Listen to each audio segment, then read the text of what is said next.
Okie dokie. Check, check, check.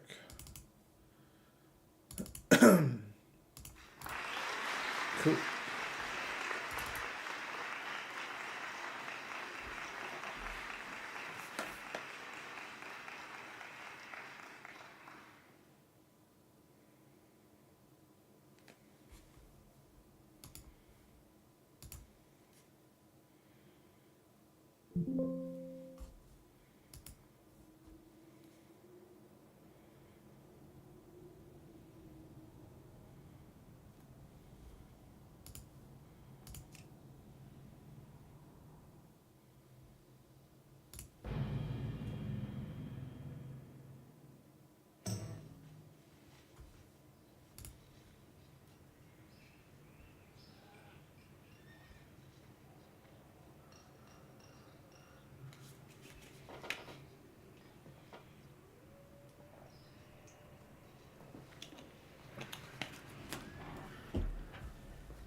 All right, let's. Oh yeah.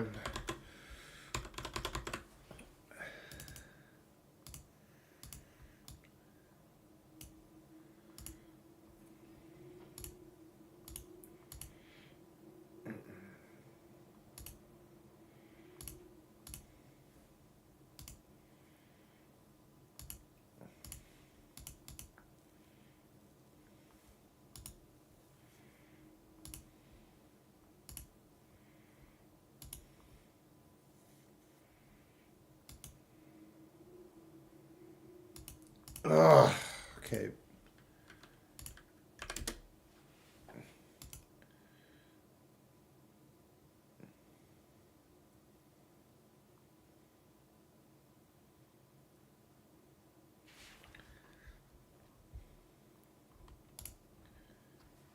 Dude.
Hello, welcome to the Interview in Indies podcast, episode 1, where I interview indie game developers and pick their brain.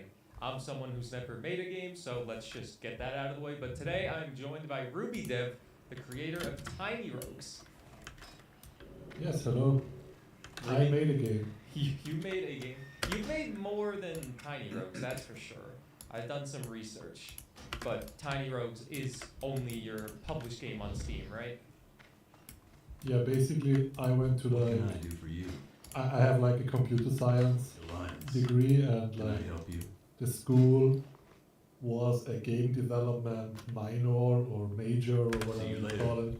So we had to do a lot of projects. So I have experience in making other games, and our finals project is even on Steam. It's like called Happy Fun Time Labs. It's kind of like Happy Wheels and Mario Maker combined. It was very ambitious for like a few students to make. It turned out janky, but it's fun. It's for what it became. It's quite cool, and it taught me a lot. For example, how to put a game on Steam. And yeah, there's like a few game jam submissions on like my itch page, and I recently linked all that in like an AMA post. But yeah, so I have experience with like finishing projects, but as you say, Tiny Rogues was my first attempt of a commercial project, and the goal was to like sell it one time on Steam. You Yeah. definitely sold it more than one time. And it's funny that you mentioned your itch.io because before this, I actually went and played all of your itch.io games. And I wanted to, well, I played all of them that I could, but I wanted to talk about them and kind of ask what level of, what's the word I'm looking for? Like, how far into your game dev journey were you, and like what you learned from every game, if you even learned anything from every single game, if you're fine with that. Yeah, let's do it. I don't know how much I can remember or how much I learned, but Well, I guess the first question before we get into that is how long you've been developing games for? so I've been developing games on it like technically for a long time, because even in like kindergarten, I was like sitting there and drawing like Pokemon maps and Yu-Gi-Oh cards, and I would like go to like Google Translator, and I knew that Konami is like Chinese or whatever. I mean, I was completely oblivious. How old are you? Like 10? Hey there. Maybe See you younger. around. And so like I just translated stuff I recently learned to write. And I translated it and was like, oh, this is my submission as a Yu-Gi-Oh card. You should totally make that stuff. And then like, I feel like after that, it was more like, at some point we had like this club going on in like elementary school it was still, and I wanted to make a website for it. And there was this like, sorry that I I'd like to like be with you for the talking, alliance. No. telling him that story. No, right? tell the stories. We're here for this. And there was like these, I guess Honor. nowadays it's like Squarespace and stuff, but back then it was like called Like Jimdo. I don't know if anybody knows that, but I've you don't need never to heard know of Jim Door before. programming to make a website there. It's more like, you know, like, I'm missing the English word right now. It's like point and click stuff, right? Like you click, add a text here, stuff like that. So even like a very young child like me who spent like time in the internet and on forums and stuff, like could work with it. And then I got this idea, oh my god, I want to add a game to this website. And I still could not program at that point. And then I like got into ROM hacking of Pokemon games a little bit, but that was still kind of too complicated because you kind of still had to know about programming. Was this- and, like, I didn't, Was this still in This was elementary all school? still, like- This is all still I was, like- elementary school. well, like, how old are you? Yeah, I remember it was like 3rd grade. In Austria, we have 4 grades of elementary school, so like, it was like 3rd to 4th grade where I dove into that.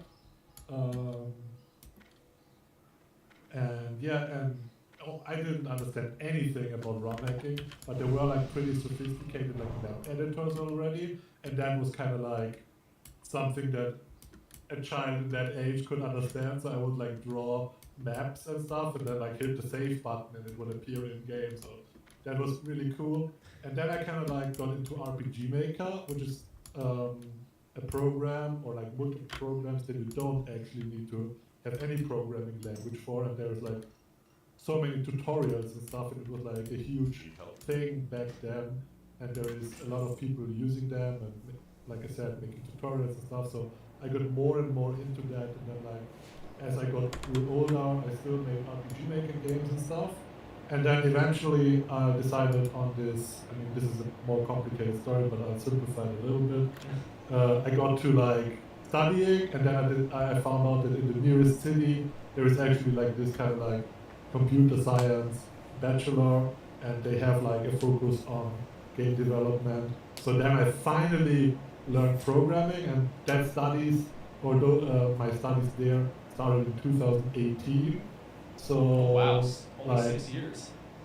yeah, 2019, 2020 around is where I then like had enough programming knowledge to start my own projects and work in group projects and so on. So that's when I'd consider I actually started game development, but like way before that I already did stuff with RPG Maker and stuff, which was fun, and it also like primed me in a good way for like my game development career for sure. Yeah, so you got an early start. So you started on itch.io back just only like 5-6 years ago. I mean, I wouldn't say I started on itch. Itch is more like, you know, like you grab resources and assets there, so you have an account anyways, and then like sometimes it's very handy to use their feature of uploading games and then you can play them in the browser. So it's just something I guess every dev at some point like made an itch account and then you upload games there, but it's always like your small stuff, Yeah. So the first game I played on itch, the small stuff, was a game called Tans, if you remember that one. Yeah. It was described as a relaxation game, and I will say I only played it for a few minutes. I didn't feel really relaxed because I didn't really know what the initial goal was, but was that the first game you uploaded on there? I think there are some like hidden projects that Oh. are like super not ready for public. I made that game I think while I was still in university and I was just bored. You were just bored, so you just made a game? Yeah. I mean it's not a very complicated game. It doesn't even have like, in my opinion, like very good design, or it doesn't have a goal and such, but it was just like interesting to play around with like Unity particles and add this trail element to just some triangles and then make it follow your mouse, and it's kind of like the word tons means dance, German to English. So I found it's kind of like this dance between, I don't even remember, I think squares attack you. It's like the squares come towards you when you want to like kind of save them up and then like not collect them, and then when you collect a bunch you want to like dive into them in a way and then your score goes up. Made in an afternoon. Okay, made that in an afternoon. It's fun. It's fun to see the progression, I guess, between the games, because I played the latest game that you uploaded first, so I kind of was going down the ladder, which I will say that latest game was pretty good. I was not good at it, but the second to latest game I saw, it said it was a thesis game called Fruit Juicer, which just hit fruits. What was that game like to make? Yeah, that was part of like my bachelor thesis, which was like when you boot up the game, there's actually two different. I don't even remember it that much anymore, but there is two different mechanics or dynamics of the game, and after the game concludes, I don't know if that's still in the game or I removed that. You're like prompted with a survey. Oh yes, there was a very long survey. I compared the surveys for my thesis, and I wrote about if there was anything to find in the different approaches. I think it had to do with like rewards, but I honestly don't remember that much. But again, it was very simplistic. I didn't. It was a very simple game because you just tapped the fruits in a row, and I didn't answer all the questions in the questionnaire at the end. I hope that's okay. That is okay. Like I was like, there was like set up like a little MongoDB database, and then like the game just sent the answers there so that I could what can I do for you? work with them and see them, but all that is offline right now, so I don't even know. Oh, my questions went out into the void, but that's okay. You had a couple more games on there that were a little more simplistic. I'll just glaze over those. A game called Japtis. Do you remember that one? That's short for just another post-process top-down shooter in space. And that's basically also one of those I was kind of bored and had to pass an afternoon, so I made a game with like no graphics, just like black background. In Unity, you go into the post-processing effects and you turn up bloom, you turn up the fisheye, you turn up everything, and then it kind of like gets the space feeling, and then so you made a very simple game. Yeah, very simple. Again, one of those I kind of was bored. Yeah, just bored, and you make a top-down shooter game. Now that I look at it, a little bit. This was before Tiny Rogues for sure, so like it already went a bit into that direction with like the black background and being a top-down shooter and stuff. So yeah. Yeah, the next game I wasn't able to play because it was a puzzle game that you needed friends, so I can't really say anything about this one. It was just true or false, but it seemed like Yeah, the name it was what the was game is. that was like for a game jam, and the theme was something about like it's a lie or like lying or something. And I think there has never been a full round played of that because it's kind of like long. And during the game jam showcase, we only had like 5 minutes, and everybody kind of like lost interest to it. It's not the most exciting one.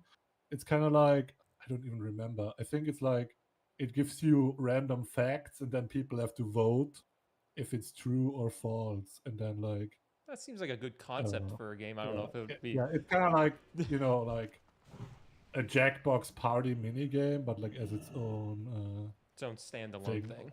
Yeah, standalone thing. Yeah. The next game on here, actually, I feel like you really went like from one step to like five in terms of graphics and mechanics, but it also was kind of like the classic vampire survivors genre. You know that one, Yeah. the genre It was that Nuclear Champ. That Nuclear was Nuclear Champ. Yeah. Champions. Yeah. And that was actually I worked on that with two friends, and that was short. Like we worked on that like shortly before I started to work on Tiny Rogues. And I don't know. I guess the next game is the Tiny Rogues prototype. I don't know if you tried that one I didn't try too. that one, but I did see that there, and I was Yeah. very curious to try it. I should have tried it. It's an interesting experience, but so basically I was working on a roguelike project that was like super Enter the Gungeon inspired, which was called Shurika, which is kind of like a word mix of the two words shuriken and eureka, like the scientist screamed. And it was like first it was supposed to be like a wave shooter kind of thing. Funnily enough, that was all like before Vampire Survivors popped up. I was gonna ask because Um, Vampire Survivors has been out for yeah, a few years and now. then I was kind of like not happy with like the wave shooter concept, which is mind blowing considering that like literally a year or 2 years later that Vampire Survivors popped up and like took the world by storm. Like, and I was basically working on a kind of similar game. Like it had, everything we know and love today, like drafting, like pick one of three, place a turret, shoot shadow shuriken, shoot burning shuriken. I just wasn't like good enough at pixel art to like kind of convey it. So I was always very unhappy with it. And I think I spent an entire year on Shurika and I was A whole never year. really happy with it. And then I took a break like shortly after Christmas. And then actually Vampire Survivors came out and it kind of like it didn't even blow up at that point yet, but me and my friends, we played it for a few days and we really enjoyed it. But then the thing was, we were sitting in Discord and it was like, everybody's playing Vampire Survivors, but we are game developers. We could just like make a multiplayer Vampire Survivors. So that was the idea behind Nuclear Champions. The unfortunate part is that like my two friends, they were like doing their master. Oh, so they Like didn't have as much time. I stopped after my bachelor, and my two friends were working on their master. So like, their projects came up and homework and stuff, and like having to study. So like, I kind of like stopped working on it. They kind of got busy with other stuff, and then I think I went back to Sharika for a while before like burning out of that again. And then the Tiny Rogues prototype that is also on the itch.io page is actually like my attempt of being like, I need to reset my mind. I'm bored. Let's just make a roguelike within 2 weeks. Or like one, I think it was 2 weeks. It was sometimes I say 1 week. It might have been 1 week and then I extended it. So 2 weeks to make Tiny Rogues prototype. Yeah, that's Tiny Rogues prototype, and that happened within, let's say, 10 days or whatever. And then my friends, while being at university, loved Tiny Rogues so much, they always were like during lectures, grinding Tiny Rogues, the prototype, and being like, oh my god. Then I was like, okay, screw Shurika. Let's I'm just making start a Tiny new Rogues. project and make Tiny Rogues 2 with all the features that like didn't fit in those 2 weeks and like more enemies, more weapons, more everything. And then I spent like, I think it was 7 to 9 months developing Tiny Rogues, and then I released it on Steam. So yeah, and like nowadays we often talk about Nuclear Champions, but I Yeah, kind of what like could fell have out of been? love. I fell out of love with the survivor genre a little bit personally. Yeah, So now I there's a don't really have drive anymore to finish it. But that's also like understandable. looking back, it would have been kind of crazy to be like this game was like kind of playable. It was really laggy and had technical performance issues and stuff. But like 2 months after Vampire Survivors boom, we would have been the persons who like push the multiplayer Yeah, the Vampire multiplayer Survivors versions in of the that, yeah. market. Like, I mean, we kind of like failed by not doing that, but yeah, like we're Well, you all can't aware of force that. something if you don't like it and, doing and it. So and now it's like not really something special anymore. I think there are already co-op there's that. I survivor was gonna games. ask you what your Yeah. opinion on that genre is, because every time I open up Steam and try to find new games to play Yeah. or just games in my email, I have a million. You called them action auto battlers. I call them horde survivors, but Yeah. we can just call them Yeah. vampire survivor style games for people that Yeah. may I not mean, that, know what it are. What do you think of that genre? Do you feel like it's oversaturated like I do? well, there is. I have a lot of things to say about those games. First of all, from a developer perspective, they are like super fun to make. Oh, Like it's very easy to like spawn an enemy and like move it to the player. Like the enemy doesn't need like um, good AI or need to know about its environments, like or like dash around, jump around like Tiny Rogues enemies or like whatever.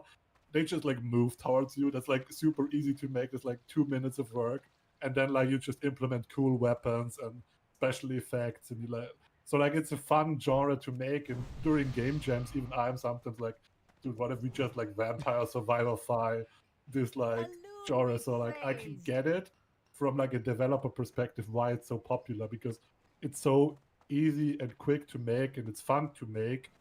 Yeah. Then there is the point where I feel like we all kind of like, and with we I say we developers, we took the wrong lessons from Vampire Survivors. We kind of like all thought this like, in my opinion, it's quite dull gameplay was the thing to take away from it.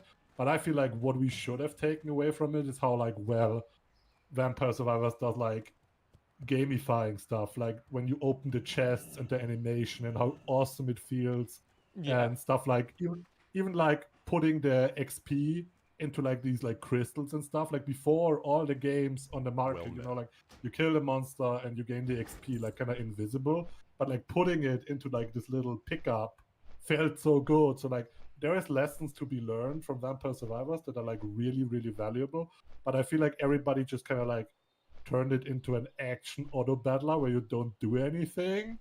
Yeah, and like to me it kind of lacks agency, and I don't like it.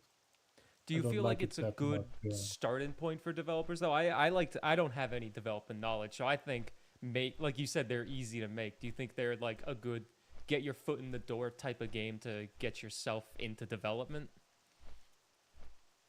Sure, they are like kind of like a double-edged sword, because while they are very simple, when you kind of like start to scale them up, they can be like technically or like on a technical level, they can be very advanced because you deal with a lot of entities. I don't know, anybody who ever played Minecraft and then like spawned 100 monsters or whatever, then it's like the game starts lagging. What's up with that or whatever? And you need to start to optimize in your engine and stuff and make sure that your game isn't like a lag fest. So like that's difficult, but as long as you like kind of like keep it in certain boundaries, I think it's a good project. You also don't have to deal with like physics and stuff. A lot of people will jump to like making jump and runs and stuff, Yeah. and like those games can be like very complicated on like the game feel, because it's not easy to make it like feel intuitive and feel good. Like not every like a lot of work goes into like making it feel as good as like Celeste or whatever, right? Like Well, that's not that's something you do in an afternoon. yeah, So that's I'd actually say, yeah, like like no gravity is like fun to make, yeah, and like well, that's not that's something you do in an afternoon. yeah, So I'd that's actually say, yeah, like like no gravity is like fun to make, yeah, and all right. quick to That's make. So, yeah. yeah, nice and simple. Now, now that you mentioned that, I want to ask this. I was going to ask this later, but I'm just asking it now. What genres do you feel like are people too ambitious about when they get started? Because I've asked this on stream before, and a couple other developers do watch, and they say like Metroidvanias, because I like to play those a lot. They say Metroidvanias are very hard to make. What do you think about that? I don't even like know that much about like Metroidvanias. I feel like everybody just They are I have quite to I have to complicated. like I have to like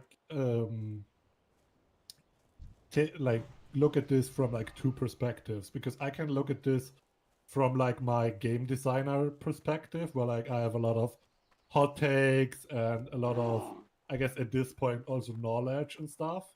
But then there is also like the part of just like, let's just make a game. It doesn't like let's not think about like how innovative is it, or like how what the game design is. So I'd say in general, Metroidvania is probably like difficult to make this because it's kind of like an open world game. Like it's like a long game too. Like uh, when you think about them, you think about Metroid and Castlevania, obviously. Oh So yeah. like a lot of enemies, a lot of bosses. You want like upgrades. Like it's a full game experience. It's not like something quick, arcadey to make. So like yeah, and then if you on top of that make it like a side scroller and stuff, then you add kind of like the complexity that I talked about of like making a good movement controller and dealing with gravity and stuff, which makes it even more complex, right? Like in Tiny Rogues, an enemy has an easier time pathfinding to you. In fact, it doesn't need to pathfind at all because it's just rectangles. But if you take like a game like Super Mario, I mean, a Goomba runs from left to right, but let's imagine you want like something a little bit more sophisticated, and suddenly you need to like teach your monster how to jump and how to chase after the player and stuff. So like it can like ramp in difficulty of making it very quickly, I feel. And that's not even like touching on like the scope that Metroidvanias are, or like entail.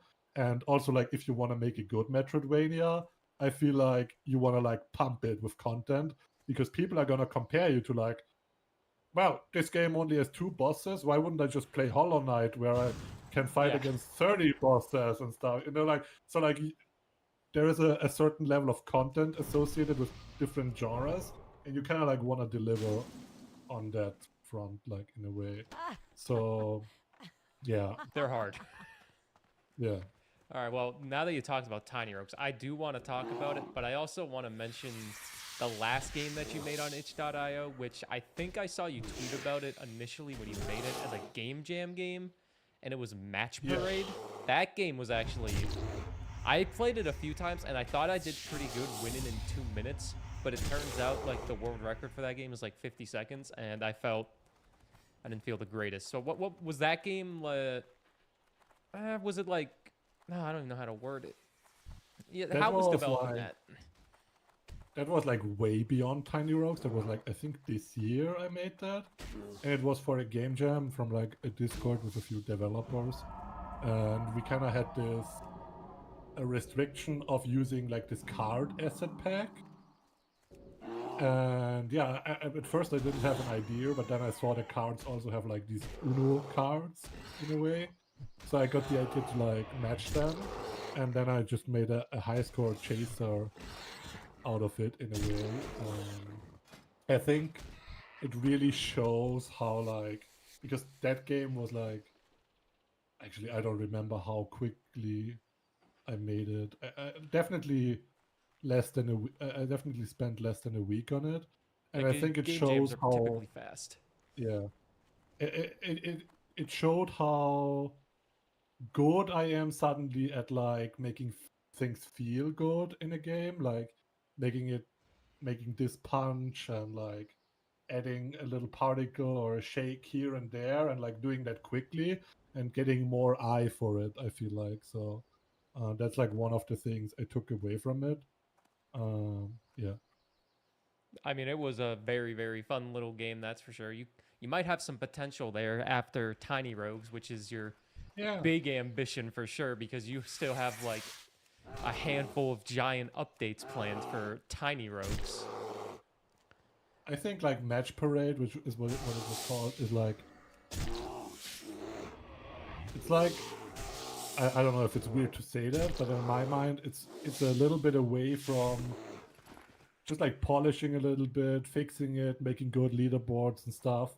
And then like I could throw it for like $1 on Steam or whatever. I don't know. Like I feel like it's at that state already, which is Oh yeah, kind of cool. 100%. Like Such a simple game. be able to say that, yeah. Now, I want to ask this because when I was doing some research on you, because we got to research you a little bit, when you started Tiny Rogues, it said you were a part-time software developer while working on Tiny Rogues every day. Is that still the case, or is Tiny Rogues like your full-time commitment right now? It has been like basically it has been full-time commitment since November 2022, I think. Oh, a couple years. Isn't that when it Yeah. got into early So basically, access? it launched in September, and it immediately like made enough money where I was like, "Yep, I'm done with working this job." And I was kind of like, even like in like every game, kind of like you crunch and you work a lot on it. So I was definitely like slacking a bit and taking a lot of vacation and taking a lot of vacation days that I didn't even have during the launch phase of Tiny Rogue. So, and at that point, I was also like super burned out already on like that job, which makes sense because I worked so much on Tiny Rogue during my free time, but then during work time, I actually had like no brain left almost for it. So it was like, yeah, there is no, usually like you can't quit a job that quickly, but I kind of like asked my boss and was like, dude, I'm useless here. Let's find a way that we can end our working relationship quickly. And since then, I'm full-time dev, and I always tell people, like when you see a game on Steam with like 1,000 reviews, that's like a life-changing amount of money for developers, and like to me too. And Tiny Rogues is so successful, I can like keep making games for years now personally. For years. So I'm like super happy with that. I mean, it also depends where you live. I'd imagine if you're like, I don't know, living in a apartment in New York, You're probably gonna have more expenses. with like 100K, then like, okay, Tiny Rogues will not make you develop games for years. But then again, like, I don't know which game would in a way, right? Yeah. But for me, I live a simple life. So as a solo developer, if us the consumers see like 5,000, 10,000, because you have like 10,000 reviews on Steam, 11,000 if I'm not mistaken, overwhelmingly positive, Really? like 98%. You have a lot. That is more than enough for a single developer to continue making games in your my life. opinion, definitely. But it like, I talk a lot to other developers, and it's really hard to judge it because everybody has a different living situation, everybody has different tech situations, and on top of that, some people, they sign publishers, and it can like easily, a publisher can easily take a big chunk of your money, and then like, so Steam takes 30%, let's say your publisher takes 30%, and then your government takes like another 30%, And then it's kind of like, yeah, that is like not that well anymore. But I think, yeah, any game with like 10,000 reviews plus, you can be, I think, sure that the developer is not like on the brink of starving or whatever. Like, it's just not how math Yeah, there's works. also a lot of other varying factors.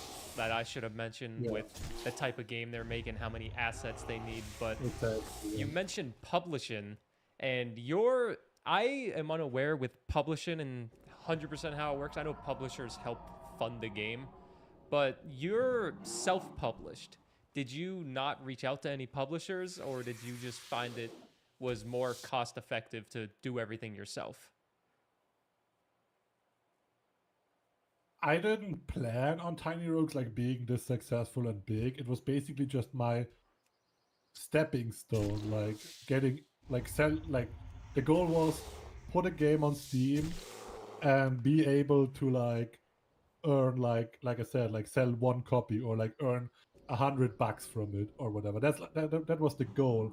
And I knew I can do that myself, and I want to like experience how everything works. How does it work to set up a company? How does it work to set up the game, the Steam page, make your own trailer? How does it work to where do you get a splash art, the logo and stuff like that, right? Like I want to like get a big overview of all of that personally so that I know it for my future in game development. So eventually when I work with people that do this for me, I kind of know what they have to do. And then like it's also like, you know, if you're in charge of a company or whatever, you want to like know what people do so that you're not fooled. So I like it was never that you're not fooled. So I like it was never how to phrase this. I never thought about getting a publisher for Tiny Roads. Because you didn't think it was gonna do as well as it did. Yeah. Yeah. Okay. Exactly. That makes sense. So now like, I'm also like notorious for or like known for being the guy who tells people you don't need a publisher, even though like a lot of my developer friends and stuff, they speak highly from their publishers, and like, you know, like publishers have contacts, have marketing options, I guess. But I am always a voice for nowadays you don't need a publisher anymore. Yeah. And it can also like, you know, benefit you because like if your publisher wastes your money on marketing that is like outdated or whatever, you rather like take your own money and put it somewhere where you know it's good marketing, which in my opinion, I don't know, a lot of publishers these days can't be trusted in that way because they don't know as much as somebody like me does, who like spent the last 15 years, or how old am I? I'm 27, so yeah, like 15 years on Twitch and own 3D and in YouTube gaming, and I watch every creator and I talk to people and I talk to people on Reddit and I have gaming friends. Like I am way more in the thicket than any like manager of like a publisher or whatever would ever be. And I think that also like helped me with like Tiny Roads because I knew whom or like, yeah, where should I shoot an email at and what's a possibility for marketing.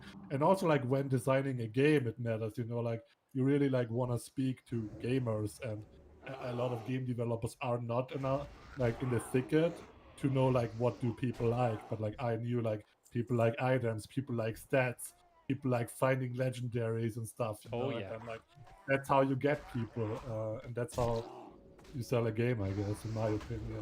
Well, with marketing, it's good timing with marketing, I guess, because I know you have seen the recent discourse by the YouTuber Alexa, who made that, I say, good tweet about indie games and has received some backlash from some developers.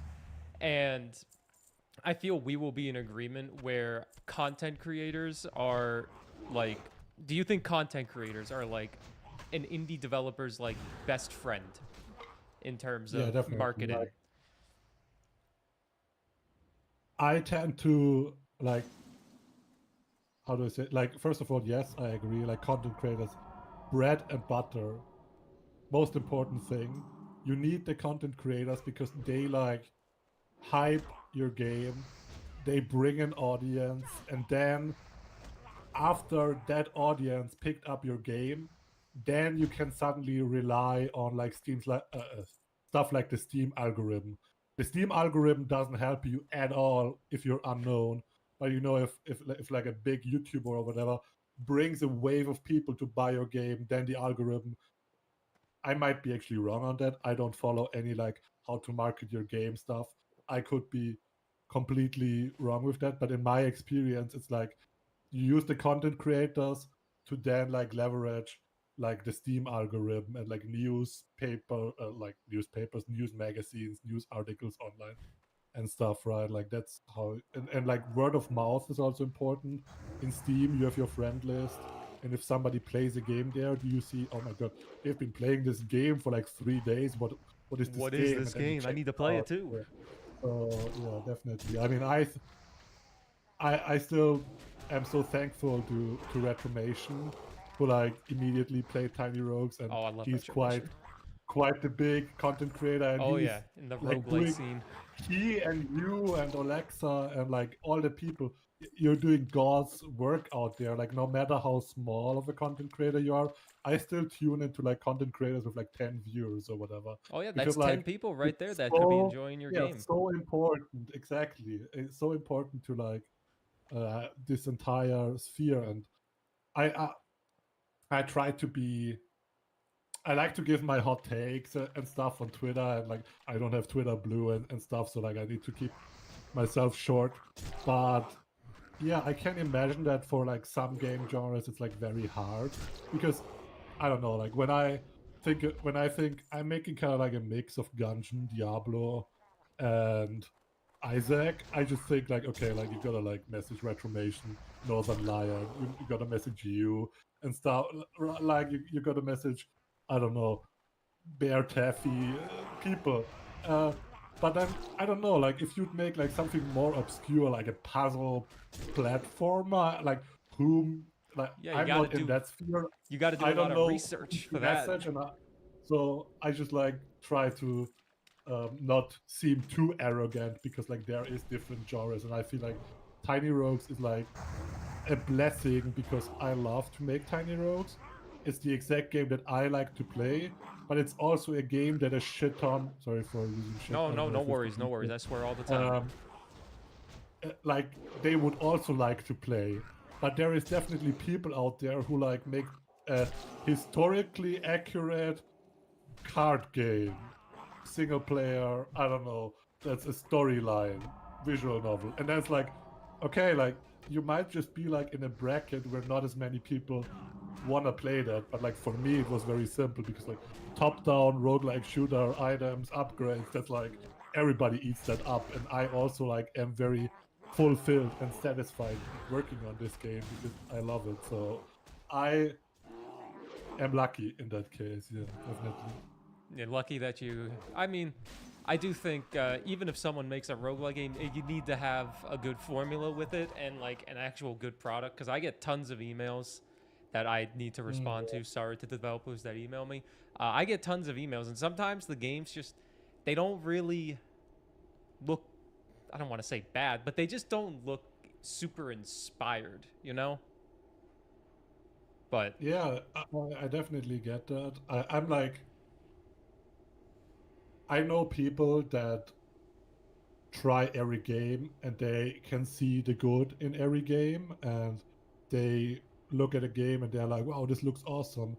And we kind of like talk about this like window shopping effect where you like see a screenshot or see like 10 seconds of a game and it leaves an impression like, do you want to play it? Do you not want to play it? yep. I am like one of those persons that in 90% of games, I look at them and I'm like, what is this? I never want to touch this even like uh, so like I am super oblivious. Never if somebody ever like messages me, what do you think of my game?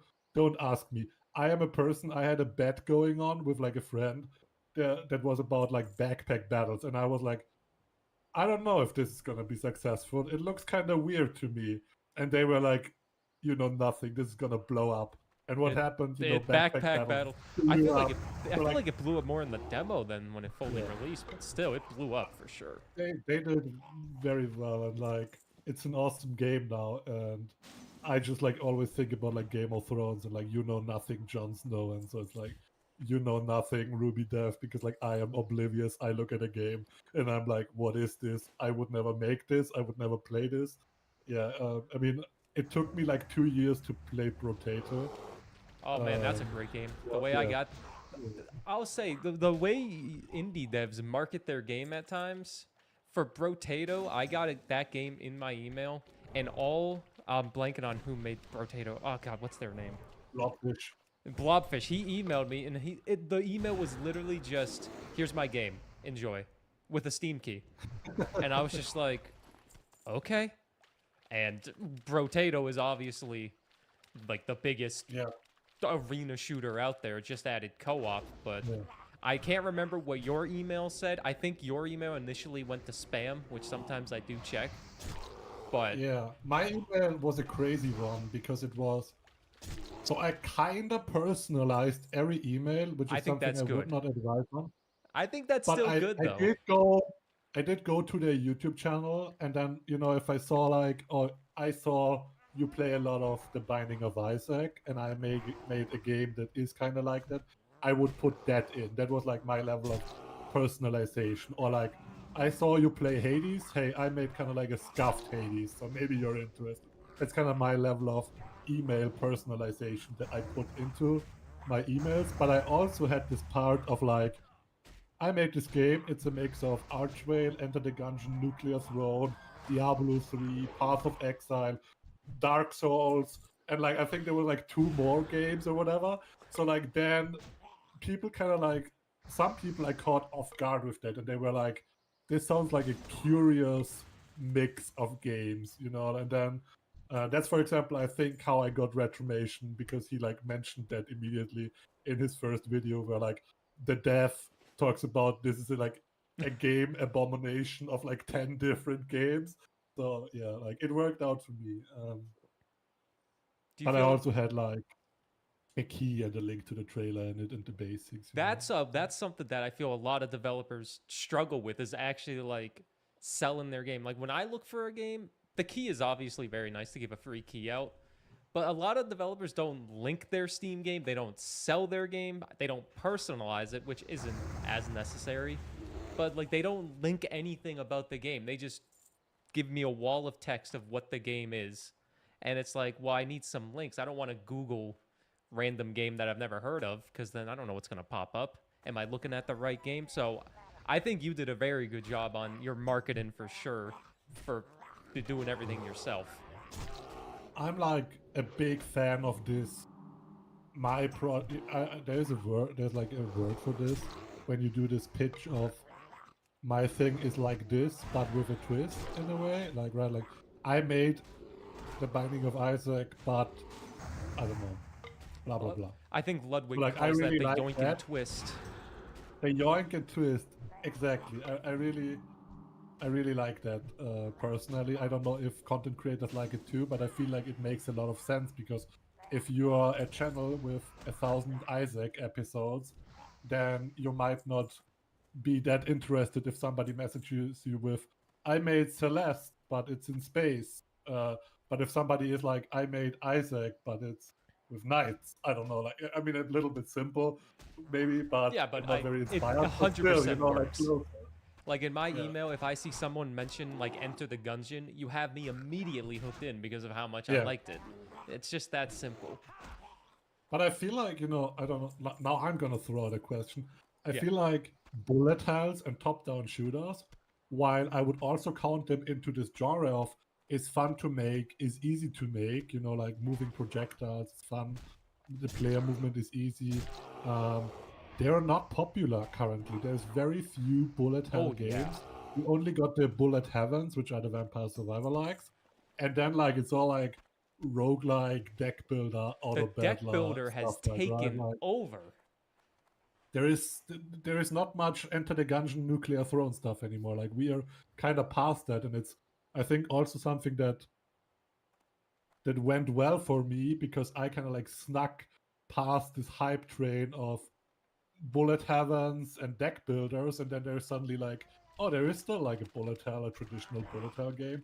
Those don't come out that much anymore these days. So yeah, while still being familiar, yeah. I miss those type of games. Like, I'm trying to think of the last one that I actually played. Like, Axolotl came out last year.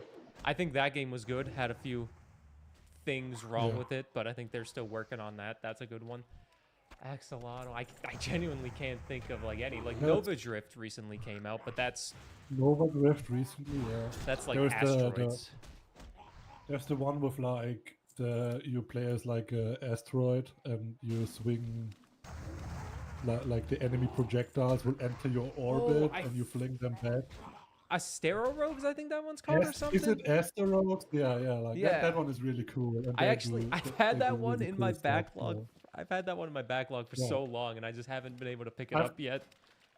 Not played it myself, but I've like watched quite a few streams and videos of it, and it seems like a little really hidden cool. gem. But, yeah, definitely. All right, well, we can go back to Tiny Rogues because I did write down a bunch of questions, but I love the discussions that we've been having so far.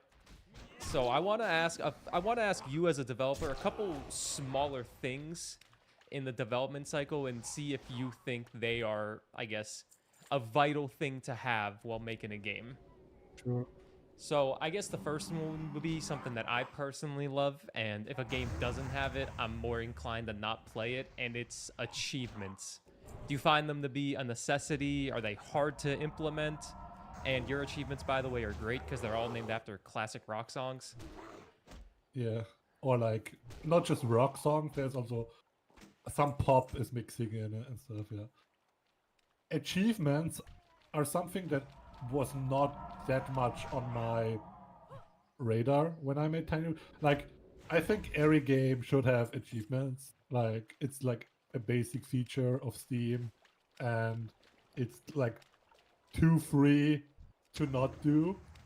But there are games that go hard on achievements, and there's like The Binding of Isaac and The Void Rains Upon Her Heart. Like, those stand out. There's like, there are thousands of achievements or like hundreds. Like, and I've talked to a lot of achievement chasers online that are also like, oh, you gotta add more achievements to Tiny Rogues. You know, like, I'm addicted. I need more achievements. And I'm more of a developer that says like, I want to add achievements that matter. And even in Tiny Rogues, there's a lot of achievements that I just kind of threw in to like please achievement hunters a bit more, which I'm personally not a fan of, but also I'm not an achievement hunter. So to me, it's a little bit of that. I don't know. Tiny Rogues will probably never become a game with like 1,000 achievements. That is a little even too though much. I could do that. I could do like go to hell as the pyromancer, defeat heaven as the pyromancer, defeat those achievements, like that gets so tedious for someone like me. Do it on Cinder 16, do it on Cinder 12. Blah, blah. You know, I can multiply my achievements artificially, and I feel like to a certain degree, some games do that. But I rather like sum up achievements where it's like defeat primal death with all characters or whatever, right? Like, and then that's one achievement, and other games would maybe make 50 out of those. So I think it's definitely a thing that every game needs, and how hard you go on it is like developers' decision. I'm with you on that. I think 10 minimum. Every game should have 10 minimum. I'm with you on that because when I see a game that has like beat the game like 18 different times for one achievement each with all these different characters, it's like, okay, well, I don't really want to do all that sometimes. It just adds to the ever-flowingness of trying to 100% it. But I do like your achievements. I was playing Tiny Rogues yesterday. I was trying to get one of the achievements where you beat death with the doppelganger, but change like the ability that the doppelganger has every floor. And I forgot to change the doppelganger's ability on the 10th floor, so I didn't get the achievement. But like an achievement like that, I find to be very unique and fun because your run changes up so much every single level. I mean, you said this is like small questions that I maybe should answer quickly, but no, you can answer them as long as you want. Don't worry. Into detail. I look at achievements in like 3 categories. The one is like an actual achievement, like kind of like a content goal. Like, I don't know, like let's take Path of Exile or Diablo, and you defeat the final boss, right? Like that's a thing. Then there is kind of like collecting things, and like I don't know, like it would be like Banjo-Kazooie, collect every I don't even remember what it was, like notes or whatever in every level. So like you can do that kind of stuff. And then there is kind of like the more I have no name for them, but the ones that you just mentioned, like doppelganger, change everything, like I don't know, inspiring the player to do something weird or odd, and like it's a bit artificial. And those are the achievements that I actually don't like that much, because to me it's kind of like just adding an achievement so somebody has to Somebody do does some another weird run. thing. But yeah, like, and I'd rather like actually provide real content, right? Like to me, it's Yeah. I'm that kind of gamer personally, but And that's all fine. three are valid, you know. And I try to keep a mix of all three. Yeah. All right. Well, here's the next. This one's kind of a big question, so this one could be a big Yeah. answer. But I thought of this last night while I was sleeping. I was thinking of this podcast all night, coming up with questions. But with major updates, you have a lot of them planned, of course. Do you try to plan these updates to be released when it's kind of like a lull in gaming with like a lack of major releases, whether it be like roguelites or AAA games coming out? Do you try to plan them so that people will go back to your game because there's nothing else coming out? Like a recent example for this is the Rogue Prince of Persia. They delayed their early access release by like 2 weeks because Hades 2 shadow dropped out of nowhere. So do you think that is a good thing to do as an indie developer? I think it's a hard thing to do as an indie developer, because I feel like you can never find a spot these days where nothing will like be released at the same time. Like when Tiny Rogues released, Rogue Genesia was in hype, and then 1 week or like later or at the same day or whatever, the Shovel Knight roguelike released, right? Oh yeah. The Tiny Rogues blew both games, if I remember correctly. I don't remember about Rogue Genesia, but it blew both out of the water, even though like, you know, like Shovel Knight is like A huge IP in the indie game well-known, sphere. huge IP and everything. So like you can never know. Just make the best game and then release it. I honestly, the one thing I found out over the last 2 years is the bigger the content patch gets, the worse I am at like planning anything. So it's very hard for me to set a date or whatever. The last big expansion came out around Christmas, which I thought was a great idea, Oh but yeah. it actually turned out that it wasn't that great of an idea, but I don't know why. I don't remember 100%, but I remember I would probably never do like a December 20th release again.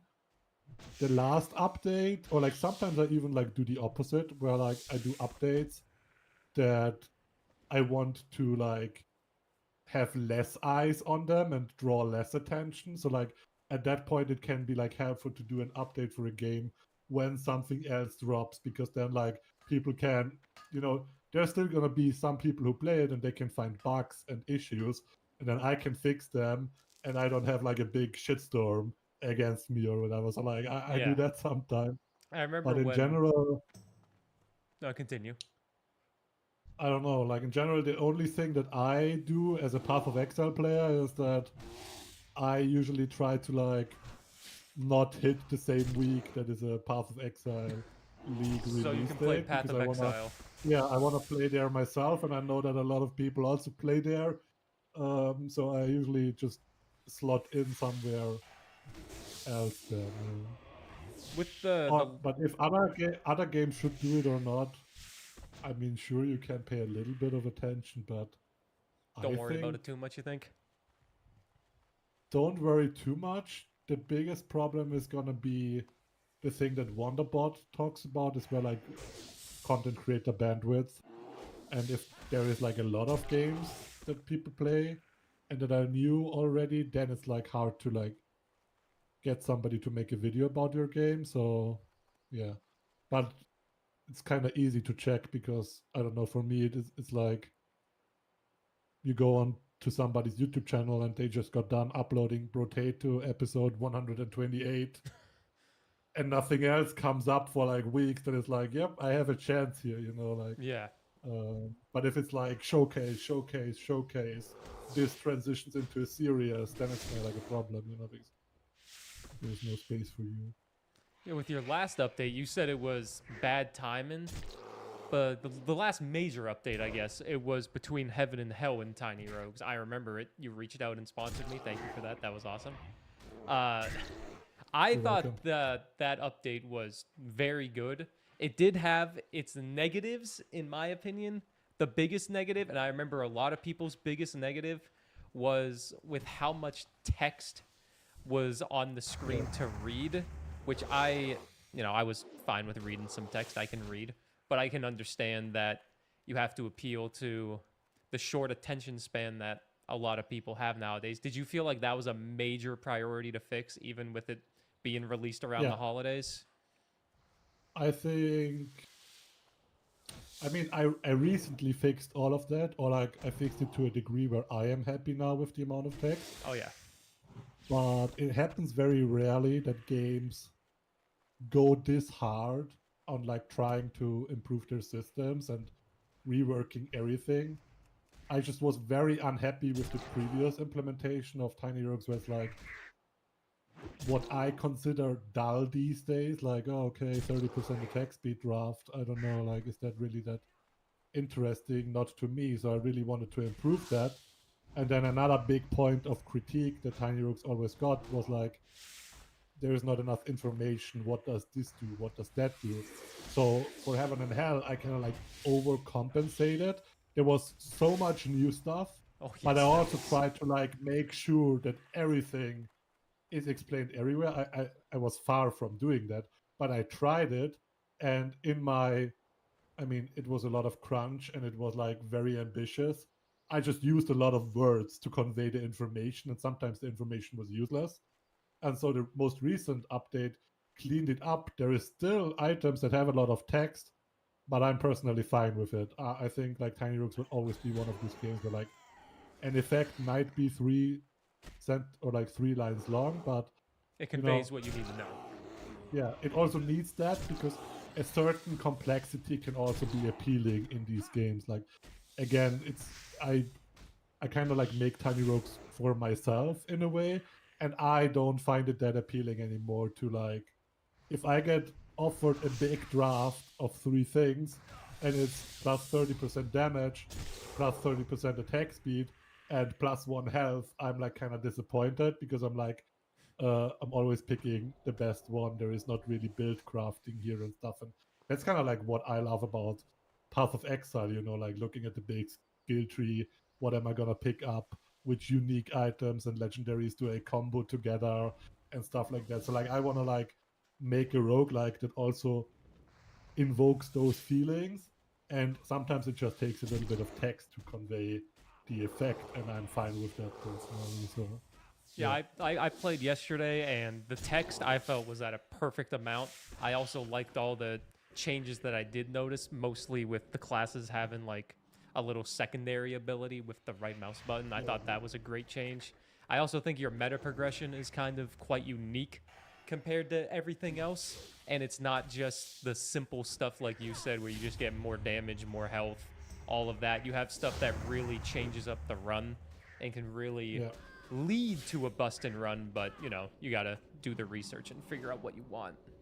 So good job there. I think the only thing that I might be a little bit unhappy with still, but this is gonna be very hard to iron out over the coming patches and everything, is games also need to do a certain level of onboarding. So I'm kind of like having this idea.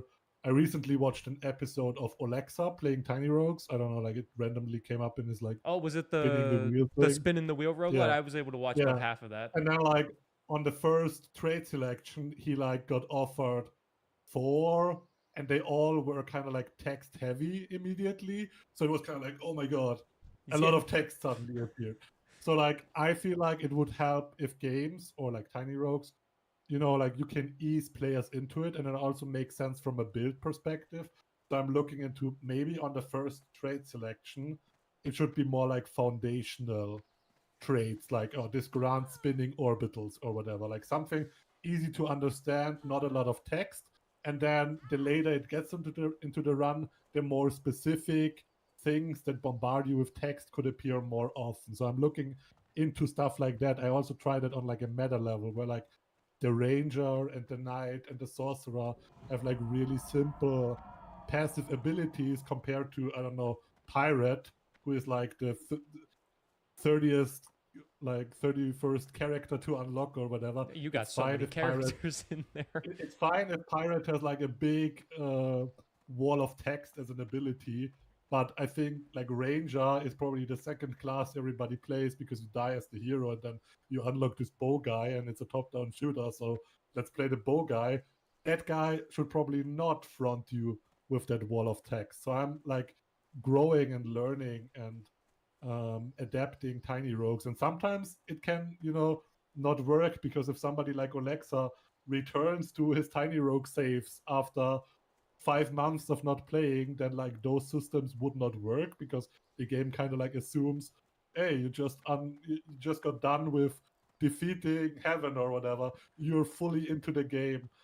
So like you can never fix this 100%, but I definitely want to take like some more steps into onboarding during a run a little bit better, which I think could be like really, really good for the game. Yeah, I feel like that would probably benefit more to the people that have just started out compared to the people like Alexa. Because like for people like Alexa or even me in this point, you stop playing for 5 months, you still kind of know what to expect going into the game because you've played it for 50, 100 hours. But I understand what you mean. I feel like it's a new player. They'll be overwhelmed immediately with all the options and all the reading and whatnot. So yeah, that's pretty smart. Now I'm running out of questions to ask, which is good because we've been killing this.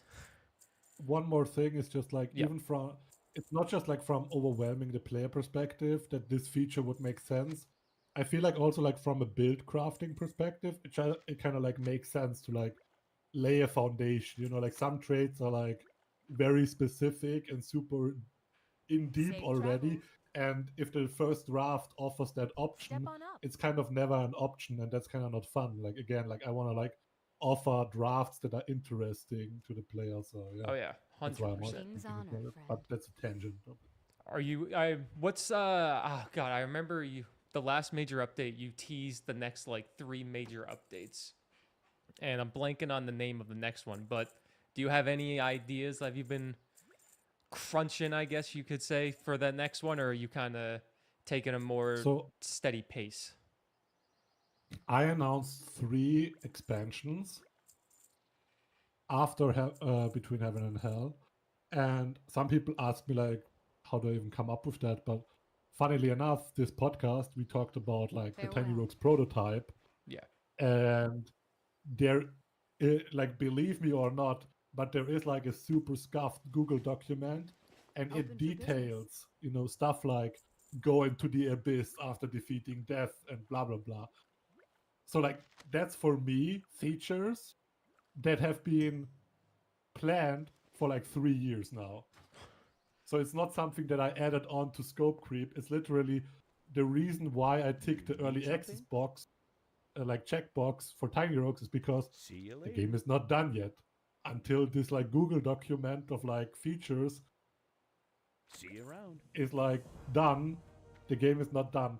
So I announced Into the Well Abyss, and then be On the Edge of Infinity and Beyond the Matrix. And basically those are like 3 big new endgame zones with new endgame bosses, and I guess like lore twists or lore points, even though Tiny Rogues is very light on lore. Yeah. So I definitely still work to finish those. Safe travels. And I've not really started on working on those yet. I've been like really busy this year to like clean up the mess that Heaven and Hell left behind in a way.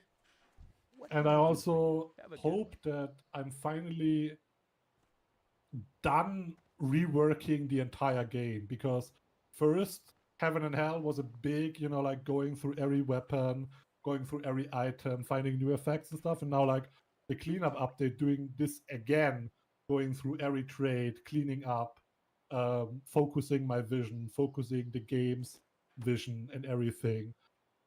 I just hope that I'm now finally done with like reworking the entire game, which eats a lot of time. And I hope I can like blast some content updates in 2025. Um, at this point, it's been a while since I like worked on boss enemies and stuff, so I don't know how that's gonna go in 2025. I also plan to do a little bit of traveling in 2025, but at this point, like I recently read on Twitter that Nova Drift was in development for 10 years, Yeah, and like yep. it makes Nova me Drift was like in. It was there it for makes so me look long. at that and I think like, oh god, Tiny Rogue's also already 3 years.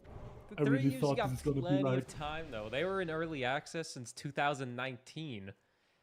Like, I really thought that like Tiny Rogues would be like a 2 year project. So like, but I'm now thinking it's more like 4, hopefully not 5 years. So in an ideal scenario, I start blasting next year, but I also I learn more and more about overworking myself and burning out. So I think a lot of yeah, content creators can relate to that. sometimes I'm just not as quick as I am ambitious. So yeah. Well, I find that I feel like probably a lot of developers that are in early access probably have, like you, a whole game plan set out in stone, and it's just a matter of finding the time to do Yeah. it, cleaning up the game. But that's a very. I'm excited for it because Tiny Rogues is personally one of my favorites. I love Tiny Rogues. Yeah. But god dang. That was I basically the mean, last major question, but continue.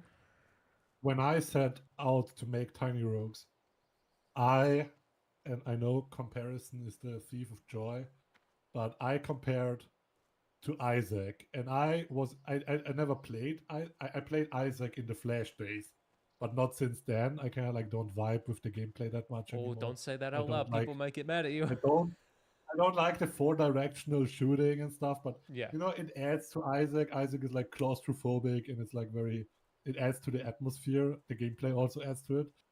I just personally don't like it that much these days. Um, but I look at the Binding of Isaac and I still have this in my mind when I look at roguelikes that release today. We all kinda are like or like need to catch up. I don't want to say we need to catch up because like there is games that like Hades that don't have as much content, but they are like way more popular and even like as well received as that game, and they're just like replayable on a different front. But I feel like it's very hard these days to make a roguelike, and then you will be compared to Isaac, which has a legacy of like, I don't know, is it 20 years at this Yeah, point? it's And like it's gonna be a tough battle for any game to ever catch up to the level of content that Isaac has. It has like hundreds of bosses, different floors, different items, different paths. You go to hell, you go into the chest, you go there, and there's always stuff added. It's still being in development, and I feel like I kind of like wanted to create something that eventually starts to rival Isaac. The only problem is I'm one dude and I'm just starting out. So that's how I came to the conclusion of Tiny Rogue's art style, basically, because I was like, I'm gonna need to create a lot of content for this game if I want to compete with the big leagues these days. If I started a new roguelike, I wouldn't even think about it that way because like I've kind of like grown past this like naive outlook of like, oh, I gotta have as much content in my game as Isaac. It's very naive to think that. But nonetheless, Tiny Rogues is still that game that is like on the chase of I also want 200 bosses in this game, and I want to go into the abyss, and here and there, and I want this system, and I want 50 characters and everything. You know, like I want to be that new game that people look at and are like, that's the game. your roguelike is great. Yeah, your roguelike is great, but it doesn't have as much content as Tiny Rogues. You know, that's like kind Yeah. of what I want to be.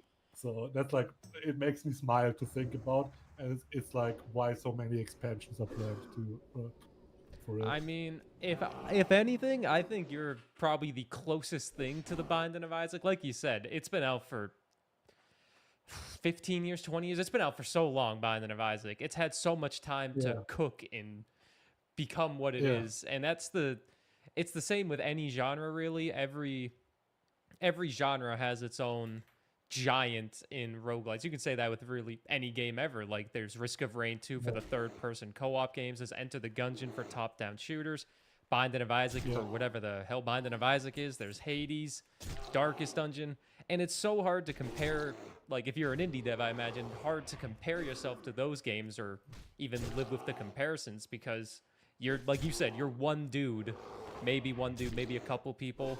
And these studios that made those giants, they're probably big teams and they've been working on the game for years. But I think it's good to have the ambition to be the size of them. But like you said, not to be super naive with it.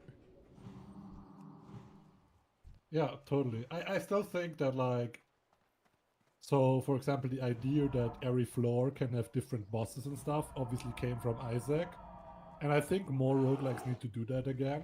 Oh, yeah. Because, like, these days, it's very much, I don't know which game created this, but was it Dead Cells or was it Hades or whatever? But it's very often like, this is the floor 1 boss. And after 300 runs, you destroy them immediately. Floor 1 boss. Yeah, and you still fight the same boss, you know? And, like, I feel like just, like, adding variation to a game is a very... I'd say it's not a very sophisticated approach to replayability, but it's one that works and it helps you stumble into greatness. Because if you just make your floor 1 boss and that's done, then you're done with that. But if you make 5 floor 1 bosses, then it will like lead you to iterating on your own work. And then not just the number 5 will lead to replayability because players want to experience new things, but in general you also get better at like designing stuff, and that also increases replayability. So I think that's definitely a bit of a lost art in roguelikes. I mean, I guess like even classics like Nuclear Throne don't even have variety in that case, but I personally am a fan of that, and I think a lot of games should like look into like spicing up variety a little. Iterating works and stuff, obviously. Whatever the hell Binding of Isaac is, there's Hades, Darkest Dungeon. And it's so hard to compare, like if you're an indie dev, I imagine, hard to compare yourself to those games or even live with the comparisons because you're, like you said, you're one dude, maybe a couple people. And these studios that made those giants, they're probably big teams and they've been working on the game for years, but I think it's good to have the ambition to be the size of them, but like you said, not to be super naive with it. Yeah, totally. I still think that, like, so for example, the idea that every floor can have different bosses and stuff obviously came from Isaac. And I think more roguelikes need to do that again. Oh, yeah. Because, like, these days, it's very much, I don't know which game created this, but was it Dead Cells or was it Hades or whatever? But it's very often like, this is the floor 1 boss. And after 300 runs, you destroy them immediately. Floor 1 boss.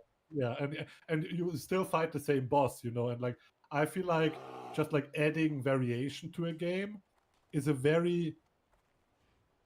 I'd say it's not a very sophisticated approach to replayability, but it's one that works and it helps you stumble into greatness. Because if you just make your floor 1 boss and that's done, then you're done with that.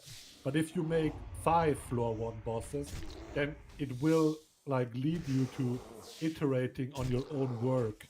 And then not just the number 5 will lead to replayability because players want to experience new things, but in general you also get better at like designing stuff, and that also increases replayability. So I think that's definitely a bit of a lost art in roguelikes. I mean, I guess like even classics like Nuclear Throne don't even have variety in that case, but I personally am a fan of that, and I think a lot of games should like look into like spicing up variety a little bit more in their roguelikes. I can agree with that. My favorite roguelite's probably, Enter the Gungeon, best ever variety. Hades has everything that I kind of like. I would like more variety, like you said. The story's great, combat's great, it has weapon variety, but more bosses is always super nice. I think the thing Dead Cells has going for it is after the first. Well, it has more bosses, but Dead Cells also has 12 DLCs that let you have all these different Yeah. paths. But I agree with you that more bosses on a basic floor 1 will help in the long run for sure. And that I had one more question, but it was kind of a joke question that I also thought of before I went to bed. For some reason, this came in my head, and I've seen other games talk about doing this, but they never really do because it's apparently very hard. But co-op Tiny Rogues, what would you say to Never. that? Just that? Never. Never? So I recently answered this in my AMA because there's so many people. People like, are actually asking about that? When multiplayer, when co-op, and I'm like Tiny Rogues. I don't view it as a co-op game personally, but it's made something I had to ask. So we are not even talking about game design issues yet. We are still on a pure technical level, and Tiny Rogues has too many programmer sins in it that it's never gonna happen. Like, I mean, people always then say like, but modders will edit, and I'm like, that one modder who wants to tackle this project, That's a big and I'm project. gonna swear here, he's a poor bastard, because like nobody wants to be in charge of that work, and it's like an entire rewrite of the entire game basically, because I know my code base, you know, like, so it's like, okay, then rewrite in the entirety of Tiny Rogues, but after that you still face like issues like how do you want to do it game design wise, right? Like, I mean, games like Enter the Gungeon have a co-op, but I played it with my friend and we were very disappointed by it. It felt like very tacked on, not very fun. I think to some people it could be fun on like couch co-op maybe, but to us it like was not fun at all, right? Like it's almost like the game didn't even consider it. It's just like, okay, we add another player into it, and even if you did that to Tiny Rogues, I think, yeah. I guess now that I think about it, I like the Enter the Gungeon multiplayer, like that's actually a possibility. I definitely can make that like numpad 8, 4, 5, 6 controls your companion or whatever, but I just would personally be very unhappy with that, you know. So like my answer to multiplayer is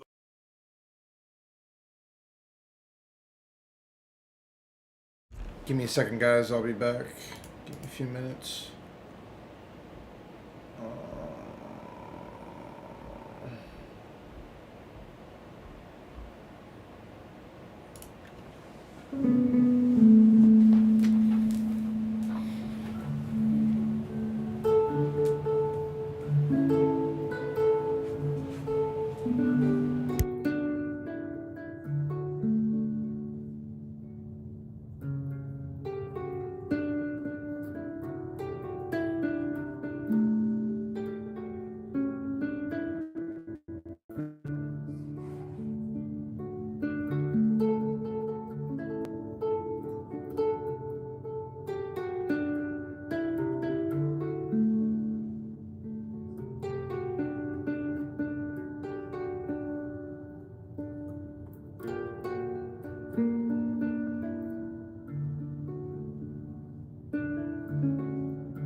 shall carry them close to his bosom, and keep the young lads safe from harm. He shall feed his flock like a shepherd. He shall carry the lambs in his arms, in his arms. He shall carry them close to his bosom, and keep the young lambs safe from harm. He shall feed his flock like a shepherd. He shall carry the lambs in his arms, in his arms. He shall carry them close to his bosom, and keep the young lambs safe from harm.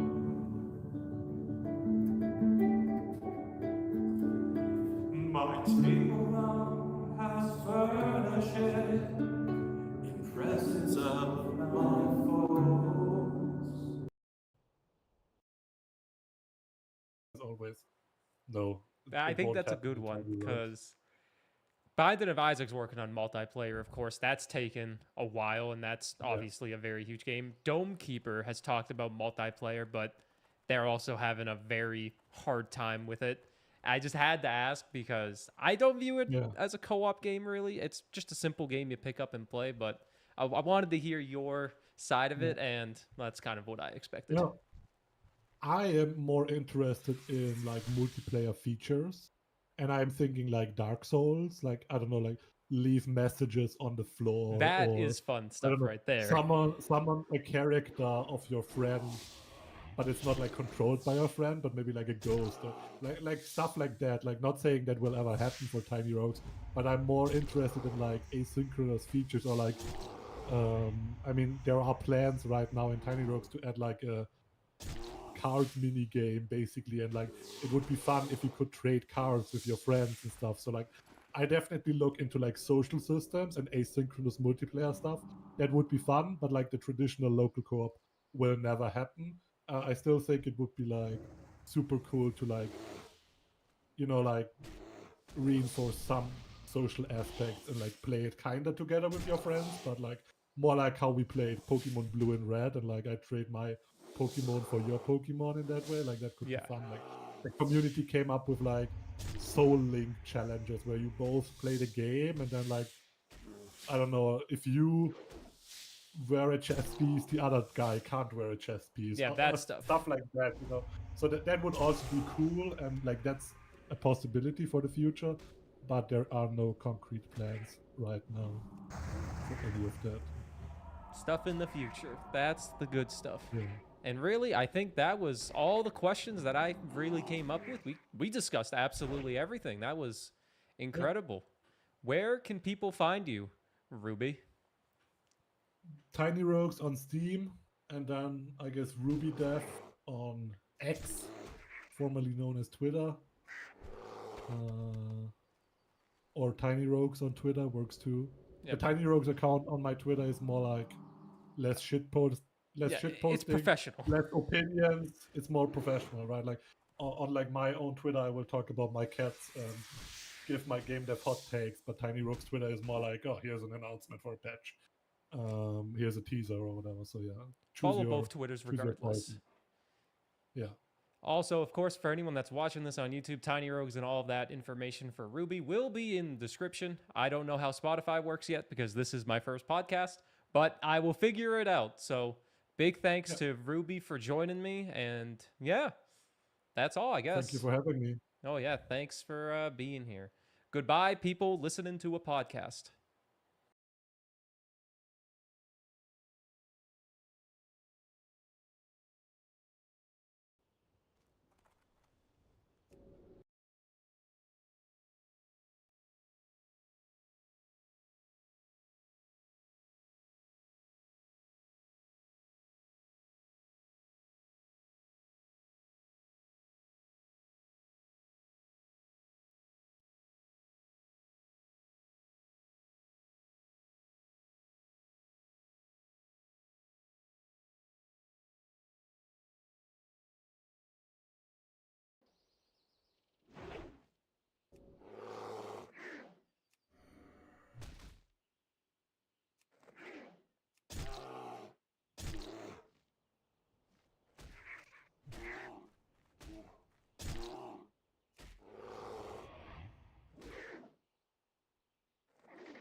I buy and trade.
Hey guys, I streamed a lot today. I streamed over 8 hours, about 9 hours altogether between both streams.